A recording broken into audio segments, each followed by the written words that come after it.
الحمد لله رب العالمين وصلوات الله وسلامه على نبينا الأمين وعلى أصحابه أجمعين وعلى من تمسك بسنته بإحسان إلى يوم الدين.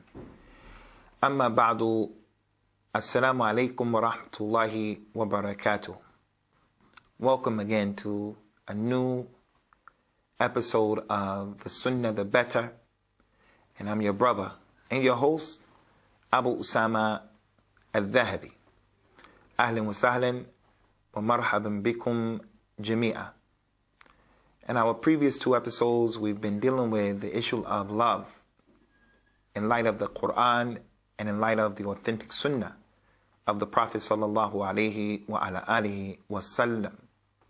And we've explained that due to the efforts of the people who are generating the movies in Hollywood and Bollywood, as well as the popular culture that we're living in, the music scene, hip-hop and other than hip-hop, many people who are Muslims, unfortunately, are being affected in an adverse manner as it relates to the issue of love. We have people who are prisoners to their love. Everyone, I believe, or most of you, have heard of the man who was known as Majnun Layla. Majnun Layla. He was an individual who loved the lady to a degree where he compromised his manliness. He compromised his nobility. He compromised his self-respect, as many people happen to do in these days. A person loves another individual so much where they allow that individual to oppress them. They allow that individual to treat them like dirt. And the person takes it. And they even take it like a man because they have the wrong concept of what a man is. We were to read the Quran and we were to read the Sunnah, we would find that manliness and manhood is different from what these people in Bollywood and Hollywood are telling us what men are. And muhim, we know of situations where the individual is in such a state of ishq. They love the individual so much where they would tolerate what normal, educated, right-minded people wouldn't tolerate because the love that they have for them is dysfunctional and it's not healthy. But they're slaves to their love. And that's a problem. And we mentioned before in the description as it relates to the issue of loving someone or something greater than or equal to, similar to what you should love Allah. There are some people who are like that. وَمِنَ النَّاسِ مَنْ يَتَّخِذُ مِنْ دُونِ اللَّهِ أَنْدَادًا يُحِبُّونَهُ كَحُبِّ اللَّهِ. There are those people who have taken along with Allah partners, and they love those partners the same way that they love Allah. وَالَّذِينَ آمَنُوا أَشَدُّ حُبًّا لِلَّهِ. And those people who believe, they love Allah more than all else, more than everything. So we make shirk in our love for Allah Ta'ala and we become like that man, Majnun Layla. So you're always calling and they never return your call. This is not acceptable. Especially this issue of love is an issue that women in general, they have a problem with it. And children as well. And that's why Umar radiallahu anhu, he told one of the people from the Tabi'een when he was the Khalifa, he said, Ya Aslam, the man's name was Aslam. He said, do not love someone to the degree where you go overboard. And do not hate someone maliciously, where you have malice in your heart. Don't love someone to the degree where you go overboard. It's not even worth it because this person really doesn't even love you. He doesn't really love you. Or she doesn't really love you. And if they did love you, then they would be going about the whole process in a different way. They would be going about the process in the way that has been legislated. Because, as we mentioned before, man ahabba lillahi wa abghada lillahi wa a'ta lillahi wa mana'a lillah faqad istakmala al-iman. Whoever gives, whoever loves for Allah, he loves what Allah loves and he hates what Allah hates. Whoever loves for Allah, he hates for Allah, he gives for Allah and he refrains from giving for Allah, his iman is complete. So she gives herself to the individual for Allah. Now just imagine, the one who has an illegal relationship, he says to the one that he's going to do this process with, I'm doing this with you for the cause of Allah. Can he say that? Can he even say, Bismillah, Allahumma jannibna ash-shaytan wa jannib ash-shaytan ma razaqtana? Can he say that dua? No, it has nothing to do with the deen. It's a kabira from the kaba'ir. It's like smoking cigarettes. Does someone take a cigarette and he says, Bismillah, and he lights the cigarette? Or he takes some khamr, some sharab, and he says, okay, Bismillah. Oh, let me put it, I have it in my left hand. Let me put the khamr in my right hand, and I say Bismillah. This is from the tala'ub of a shaitan, the way shaitan plays with people. So perfection is only with Allah, brothers and sisters. I'm just saying that we need to understand and we need to develop within ourselves, make jihad and cultivate this issue of loving for Allah, hating for Allah, giving for Allah. Whatever you give, let it be for Allah. Your money was precious, whatever. Give it for Allah and refrain for giving for Allah. No, I'm not going to give you that thing because Allah doesn't love it. It could be money, it could be support, it can be your own self, the amana. I'm not going to give this to you because it's something that Allah doesn't love. In our previous 2 episodes, and this is the last episode, inshallah, as it relates to love in light of the kitab and in light of the authentic sunnah, there are a number of issues that we want to mention. One of them is there are certain things that we can do to cultivate the love between ourselves, to cause the love to grow and cause the love to increase. Some of these things, Muslims take them for granted, but the companions, radiyallahu anhum, they didn't take them for granted. And that's why Allah described their situation in so many ayahs of the Quran. هُوَ الَّذِي أَيَّدَكَ بِالنَّصْرِهِ وَبِالْمُؤْمِنِينَ وَأَلَّفَ بَيْنَ قُلُوبِهِمْ لَوْ أَنفَقْتَ مَا فِي الْأَرْضِ جَمِيعًا مَا أَلَّفْتَ بَيْنَ قُلُوبِهِمْ وَلَكِنَّ اللَّهَ أَلَّفَ بَيْنَهُمْ. Allah, ya Muhammad, is the one who assisted you and he helped you with his nasr.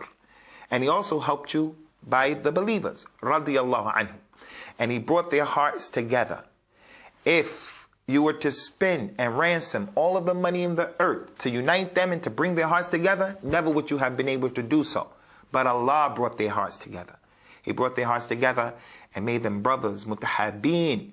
They were loving each other for Allah's cause, because of the tawheed, because of the salat, praying behind the imam, praying foot to foot, shoulder, and the sufuf were straight, making jihad fi sabilillah with each other, spreading the deen, being supportive of each other, reminding each other mutually, وَتَوَاصُوا بِالْحَقِّ وَتَوَاصُوا بِالصَّبْرِ. They were encouraging each other. When one was down and the other one was up, he would borrow from his iman and his strong position, and then that would thus make him strong. And when the time came for the other one's iman to be down and his iman was up, they were mukammilin.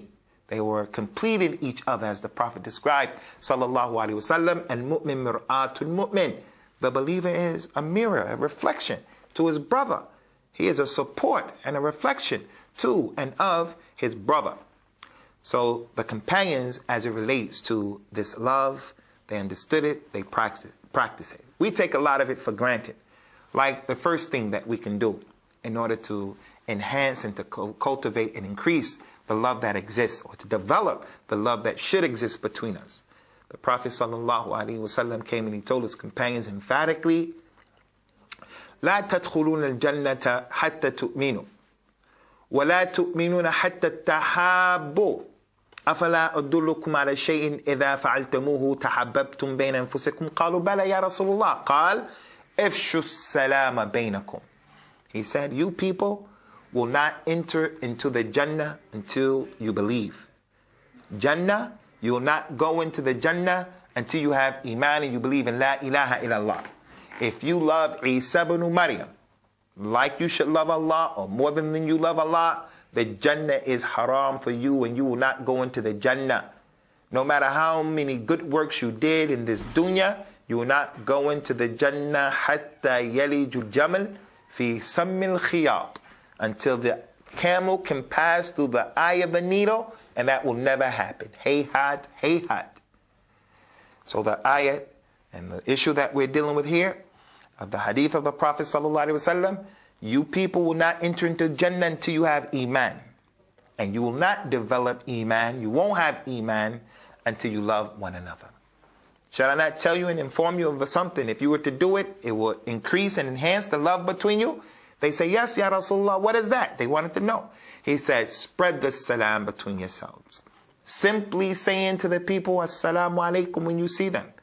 You see the Muslim, he works in the underground. Assalamu alaikum wa rahmatullah. You see the Muslim, he's on the train checking the tickets, or he's the conductor on the train, or he's a passenger on the train. Assalamu alaikum wa rahmatullahi wa barakatuh. When you see the Muslim, when you go into the masjid, he's making wudu, he's leaving the masjid, going into the masjid, sitting in the masjid, he's on the street, he's in the store. Assalamu alaikum wa rahmatullah. And don't worry about the fact that they don't respond. Inshallah, perchance, you will serve as a reminder for them, and you'll get the reward anyway. And that will cause you also to kill the arrogance that many people have. I'm not giving salams until they give salams. If he doesn't return the salams, I get upset. Your salams should be for Allah subhanahu wa ta'ala, liwajhillah, and only. So the point here is, spreading the salams is a way of increasing al-muhabba, love and affection between us. Now look at the Muslims today as it relates to the salam. We need classes on the importance of the salam. Haqqul Muslim ala Muslim sittun. إِذَا لَقِيتُهُ فَسَلِّمْ عَلَيْهِ. The haqq of a Muslim on another Muslim is 6. First haqq, if you meet him, you should give him salams. Abdullah ibn Mas'ud radiyallahu anhu was making wudu or walking to the masjid, and a man came and he said, Assalamu alaikum wa rahmatullah ya Aba Abdurrahman. Abdullah ibn Mas'ud was accompanied by 2 other of his friends, his companions from the Tabi'een. This man, he said, Assalamu alaikum wa rahmatullah, to you, Abu Abdurrahman, to you only, Abdullah ibn Mas'ud. And he didn't even acknowledge the existence of the other 2 people. Abdullah ibn Mas'ud radiyallahu anhu said to that man, I heard the Prophet say, sallallahu alayhi wa sallam, inna min ashrat as-sa'a an yakun as-salam bin ma'rifa. From the signs of the hour is that people will give salams only to people who they know. But the companions, as I mentioned, they were not like this. They didn't take this issue for granted. They used to, radiyallahu anhum, upon hearing that as-salam will increase the love between them, they will go to the marketplace like Abdullah ibn Umar, Abdullah ibn Abbas, Abu Huraira, radiyallahu anhu. They will go to the marketplace just to walk down the street to say to the people, Assalamu alaikum wa rahmatullahi wa barakatuh. Assalamu alaikum wa rahmatullah. Just to spread the salams. Even our Nabi and our Rasul, salawatullahi wa salamuhu alayhi, from his sunnah on the day of Eid, and this is a sunnah that has died, is that he will go to the Eid grounds that were held outside. That's where he used to pray the Eid salat at. But we live in the UK, we live in climates that are cold, we live in places in Europe. This program is being beamed to hot climate places, Africa, and other than that. So the Muslims, alhamdulillah, are still praying in the Eid ground. I find it amazing that although this is the sunnah, and it's a sunnah that has been forgotten, it's been lost, unfortunately, but still there are a lot of Muslims who practice it. I find it amazing that some people make such a big deal about this sunnah to the degree that some Muslims actually look at those who pray in a masjid as being lesser than Muslims. Where is the love? Where is the love for the Muslims? Where is the love? That if you find a Muslim doing an innovation, if you find a Muslim making a mistake, that we don't have love and shafaqah and rahmah and ra'fa for that individual. The companion was brought and he was caught drinking khamr. So some of the people started hitting him with their hands. Some of them started hitting him with the shoe. Some of them were hitting him with the thobe. And then someone said, Akhzakallah, Akhzakallah. May Allah debase you, disgrace you. May you be disgraced by Allah.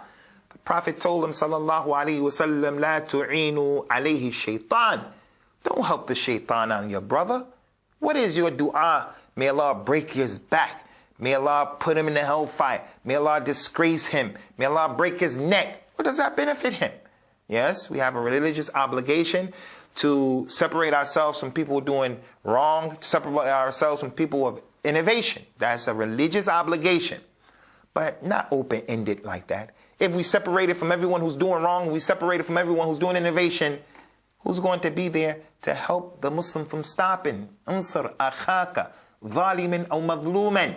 Help your brother whether he is oppressed or whether he's being the oppressor. We know how to help him if he is oppressed. How do we help him if he's the oppressor, Ya Rasulullah? Stop him from his oppression. So you shouldn't misunderstand what I'm saying. A Dajjal comes. I'm not telling you to go and look for Dajjal and figure out his reality. The Prophet said if Dajjal comes, run away from him. A man would think he's on a strong religion, but then he'll get swept off his feet by the Dajjal. So we have to avoid people of evil. We have to avoid people of innovation. But it's not open-ended like that. People can bring you a lot of statements of what the ulama said about staying away from people of innovation. But for every statement that's brought concerning that, someone can bring 2 more statements showing how the Prophet of Islam, sallallahu alaihi wasallam, mixed and taught the mushrikeen, mixed and taught the people who said statements of shirk from his companions, mixed and taught the people who came up with innovations, like the man Abu Israel, who was standing in the sun. The Prophet said, who was that? They said, that's Abu Israel, Ya Rasulullah. He has taken an oath to not sit down, to stand in the sun, not to talk, and to fast. The Prophet told him, sallallahu alaihi wasallam, akhbiruhu, tell him, istadhal, get in the shade and get out of the sun. Wajlis, tell him to sit down. Wal yatakallam, tell him to talk. Wa yuwasil sawmahu, and let him complete his sawm. His fast is from Islam, but those other things are innovations. Not talking, standing in the sun, not sitting down, innovations. I'm going to fast all day. I'm not going to marry any women. Those innovations. The Prophet ﷺ didn't say, I'm going to run away from the innovators. He's a scholar. He had to give da'wah. So the companions, radiyallahu anhum, ikhwani, they used to go to the marketplace and they used to give da'wah and they used to say the salams and so forth and so on in order to spread this issue. Another thing that we can do in order to increase the love between ourselves is what he told us, sallallahu alaihi wasallam. Simple. He told us, tahadu tahabu. Exchange gifts. In addition to giving salams and learning about the sunnah of salams and the fiqh of salam, he said, give gifts, exchange gifts, and it will cause you to love each other. Quite naturally. If someone were to give someone a gift, naturally he would want to it would develop feelings and affections towards that individual. And the gift doesn't have to be something major. لا يحقرن أحدكم شيئا من المعروف. Don't let any of you look at something as being small and insignificant. Don't let anything from the ma'ruf be considered to be small and insignificant. Give gifts. Send them some food, a plate of whatever you had to cook that day. You made a cake, you baked a cake, send it over. Buy a card, wallahi. Those of us who are married, our women, as we were mentioning earlier today, the woman is easy. You can give her a card, she'd be more than happy. My husband thought about me. My son thought about me.